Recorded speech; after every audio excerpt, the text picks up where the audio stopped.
In this video, we will be talking about Maitland mobilization. In the previous video, we saw what is mobilization, how is it any different from manipulation, and the different schools of thoughts in it like Kaltenborn, Cyriax, Mackenzie, and Maitland. So you should watch the basics in the previous video. Maitland Joint Mobilization applies a passive oscillatory technique. So how is it any different from passive movements? While Maitland stresses on both osteokinematics and arthrokinematics, that is bone movement and joint movement, passive movement stresses on only osteokinematics, that is bone movement. In Maitland mobilization, movement is done in the resting position of the joint. Now what this resting position is, we will see in the next slide. While passive movement doesn't require to be done in any resting position of the joint. Resting joint position is also called loose back position. Joint structures are most relaxed in this. Contact between the joint surfaces are the least. So more space is available for accommodation of synovial fluid as well as more joint play movement can be felt. Here we have the resting joint position of all the major joints. By now we have the basic idea of what is Maitland mobilization. Now we will see where will we use it. We can use it in post-traumatic stiffness of the joint, post-operative stiffness of the joint, post-immobilization stiffness of the joint, adhesion formation, atrophy of capsule, atrophy of synovial membrane, painful joint and disuse atrophy. Let's have a look at the principles of Maitland mobilization. In total, we have 5 principles and we will look at them one by one. First is relaxation. During the relaxed state, there will not be any muscle work and the total body part will be fully relaxed and also the patient can cooperate for the treatment. Second is fixation. The joint which is proximal to the mobilizing joint should be fixed and avoid trick movement.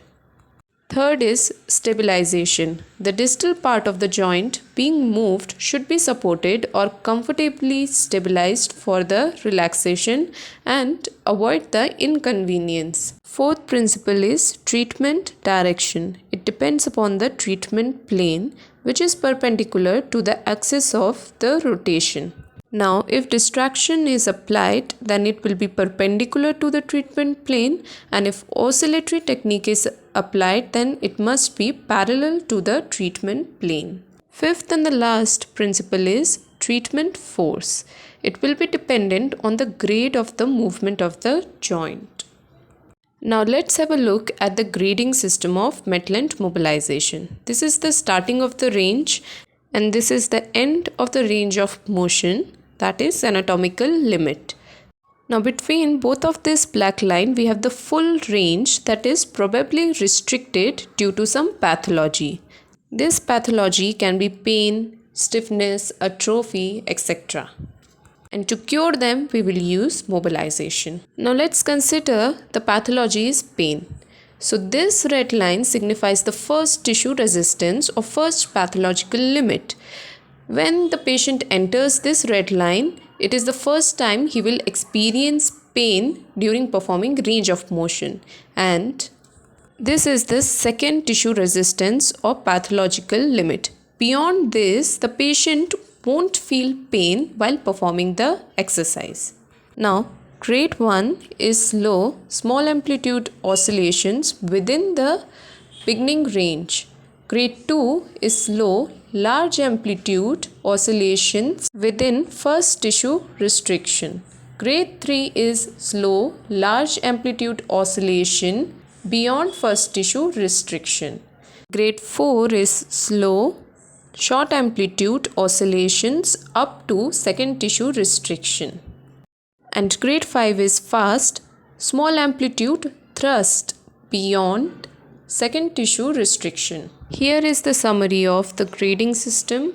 Have a look at the uses. Grade 1 and 2 are used to reduce pain. Grade 3 and 4 are used to reduce pain, increase periarticular extensibility, correct postural faults.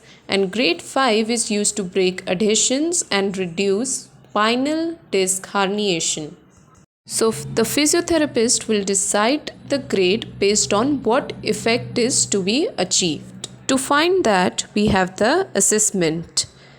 The goals of assessment are to identify whether the active or passive movements provoke or ease the symptoms of the patient, and if the patient is pain dominant or stiff dominant.